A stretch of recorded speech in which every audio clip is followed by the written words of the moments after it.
Débat organisé sur l'imagerie cardiaque non invasive. Débat qui sera présidé par le professeur François Mac, chef de service du service de cardiologie au Hugues, avec la participation du docteur David Carballo, qui est responsable de l'imagerie par IRM, avec la participation du docteur René Nkoulou, qui est responsable de l'imagerie moléculaire en cardiologie au Hugues, et avec la participation du docteur Juan Stagiel, que vous avez déjà vu plus tôt dans la journée pour certains, qui est un cardiologue installé en ville, mais qui a toujours une activité d'enseignement et qui fait beaucoup d'IRM cardiaque depuis plus de 10 ans.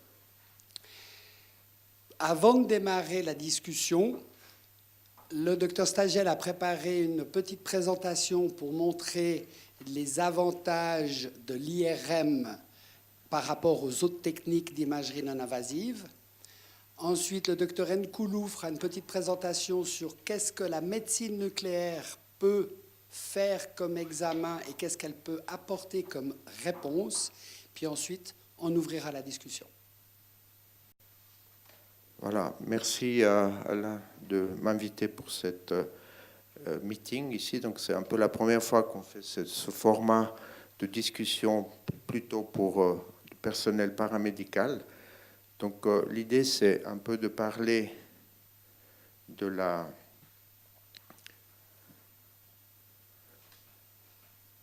l'imagerie cardiaque de diverses modalités que nous avons. Il faut dire qu'aujourd'hui, nous sommes dans l'ère des multimodalités. Ça, c'est évident.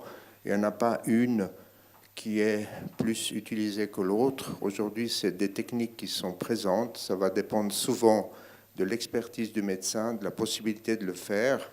Vous verrez après, dans les diverses études que je montre, qu'il n'y a pas de si grande différence, en fait, en termes de sensibilité, spécificité pour ces diverses techniques de recherche donc d'ischémie myocardique. Ça, c'est en fait la fameuse cascade de l'ischémie. Vous voyez que le PET voit des anomalies métaboliques assez rapidement.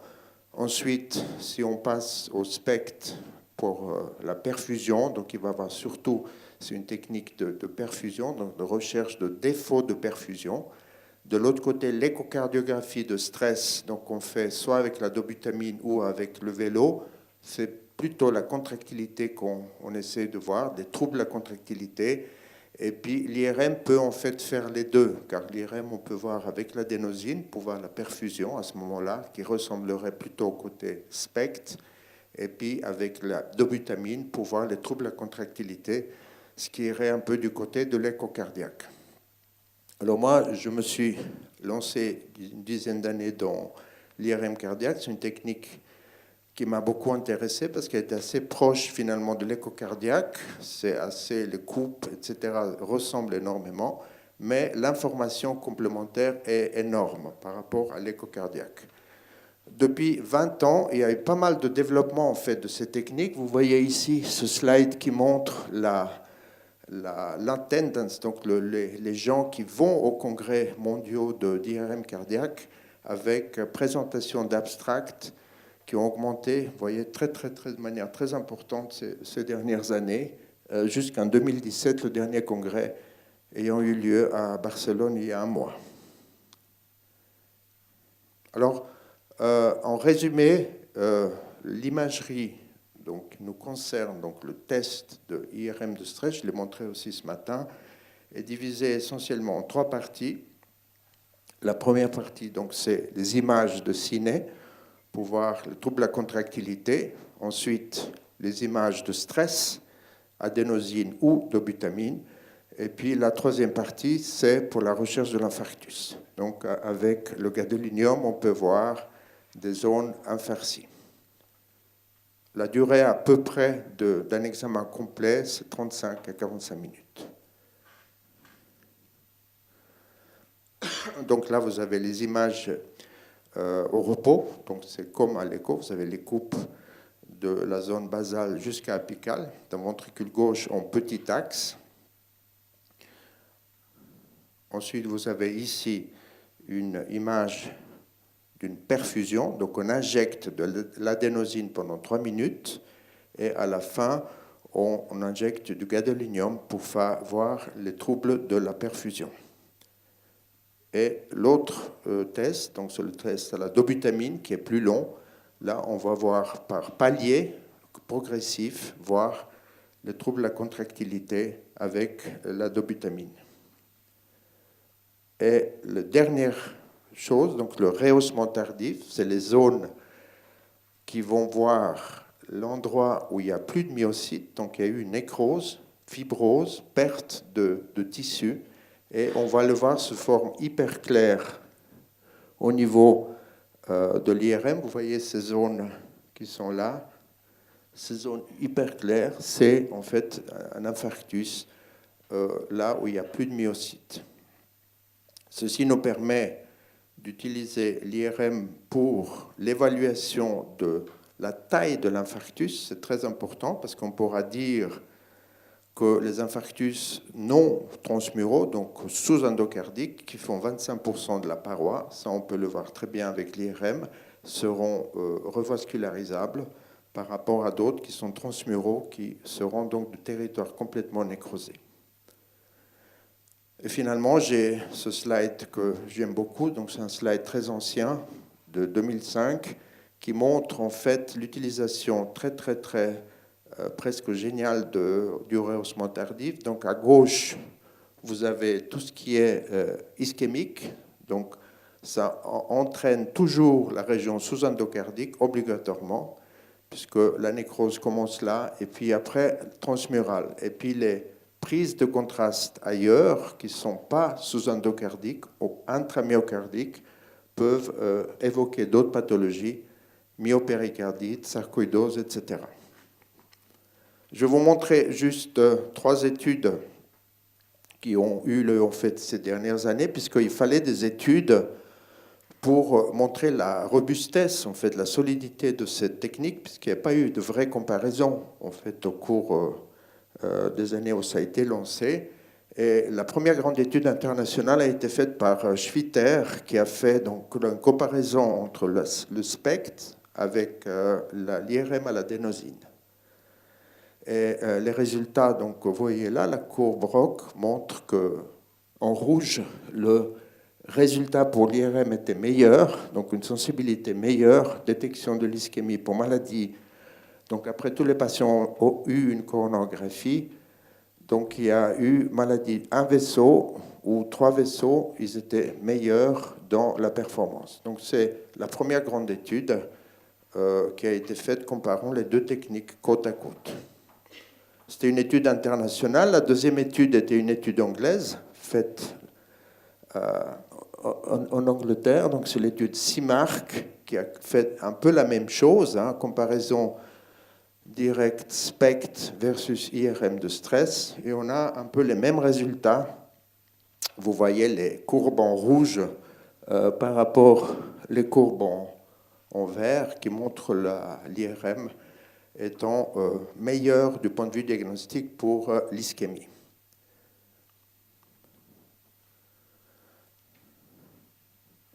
Une étude encore plus récente, qui est assez intéressante, c'était de voir, il y a eu 3 stratégies côte à côte, c'est aussi la même équipe qui a comparé le SPECT avec l'IRM de stress et les NICE Guidelines, donc c'est les guidelines qui sont utilisés en Angleterre. Ils sont basés sur les bas risques, où on fait plutôt à ce moment-là le score calcique ou le CT. Le risque intermédiaire, qui sont ceux où il y a des douleurs rétro-sternales et puis qui vont avoir une imagerie fonctionnelle, et puis les très hauts risques où on fait d'emblée une coronographie. Donc on a comparé ces 3 groupes. Groupe IRM, groupe NICE Guidelines et groupe SPECT. Et qu'est-ce qu'on a trouvé? Donc, dans le groupe NICE Guidelines, vous avez eu beaucoup plus de coronographies qui ont été faites et qui ont été de coronographies blanches, c'est-à-dire qui étaient négatives. Donc, on a fait de l'imagerie. On n'a pas fait d'imagerie, mais on a fait tout de suite, en fait, en fonction de ce guideline. Et par rapport à l'IRM ou le SPECT, il n'y avait pas de différence. Donc le SPECT et l'IRM étaient assez semblables, faisant faire moins de coronographie qui était inutile en fait. Et finalement, la dernière étude qui vient d'être en fait présentée par Heike Nagel à l'American Heart American College l'année passée, c'est une comparaison directe entre le FFR, la mesure du flux, je dirais presque c'est, et puis l'IRM de stress. Donc on a dit, si on mesure de manière invasive la réserve de flux coronaire et on fait l'IRM de stress, c'est pas mieux. Donc ce sera plus ou moins le même résultat, c'est pas inférieur. Donc on a fait un groupe, donc la mesure du flux, donc c'est quelque chose d'invasif. On mesure avec un guide intracoronarien la réserve de flux coronaire. Et si elle est entre 0,75 et 0,8, ça veut dire qu'il y a une sténose significative, puis on va dilater. Alors donc on a inclus des patients qui avaient de l'angine de poitrine, qui avaient plusieurs facteurs de risque et qui avaient un test d'effort positif. Et puis on les a divisés en deux groupes. Un groupe FFR, donc un groupe invasif, qui devait décider si oui ou non on allait après stenter ou pas, versus un groupe avec une imagerie de IRM de stress. Et vous voyez que l'âge était autour de 62 ans, fraction d'éjection était normale, il y avait pas mal de patients diabétiques, etc. Les résultats étaient les suivants. Vous avez à gauche de l'écran, en orange, les patients qui ont été revascularisés. Donc, via FFR, on a dit c'était positif, donc il fallait mettre un stent. Comparé avec l'IRM de stress, il y avait pratiquement la même chose. Donc, on n'a pas fait ni plus ni moins de stent par rapport à l'un ou l'autre. Vous voyez que la survie des deux groupes était identique à plusieurs mois après. Et la conclusion était que si on fait une stratégie non invasive avec l'IRM de stress versus la stratégie FFR qu'on fait parfois en salle de 4, eh bien, ce n'est pas inférieur. Donc, on peut se fier à ça.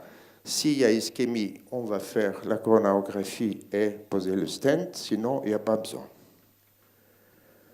Et je vais terminer par ce phénomène assez intéressant que l'IRM est, à mon avis, très utile, c'est la recherche de la micro-obstruction vasculaire. Donc, c'est le fameux phénomène de no reflow qu'on peut très bien voir grâce à l'IRM. C'est quoi, en fait? C'est que après un stenting qui, en général, marche très bien, il y a des zones qui restent mal vascularisées, pas tellement à cause de l'artère épicardique, mais des petits vaisseaux. Les petits vaisseaux, pour diverses raisons, ne s'ouvrent pas assez bien, soit parce qu'il y a des emboles, inflammations locales, et puis ça se bouche en fait, et puis ce n'est pas l'artère, la grosse artère qui est touchée, mais les tout petits vaisseaux. Et ça va donner le phénomène de no reflow. Vous voyez donc en clair, en hyper clair à gauche, c'est l'infarctus. Donc cette zone ici, hyper clair, c'est l'infarctus. Puis ce qui est en foncé noir, c'est la zone de no reflow. Ici, c'est en jaune, c'est l'infarctus. Et puis en orange, c'est la zone de no reflow. Donc c'est du myocarde qui a été... Donc l'artère a été ouverte, mais il y a des zones après l'ouverture, en fait, qui sont en état de souffrance, parce qu'il y a inflammation, etc., et qui sont du tissu à risque. Voilà, et pour terminer, je voulais vous montrer quand même les recommandations actuelles. Vous voyez qu'il n'y a pas de si grande différence entre les techniques d'imagerie actuelles.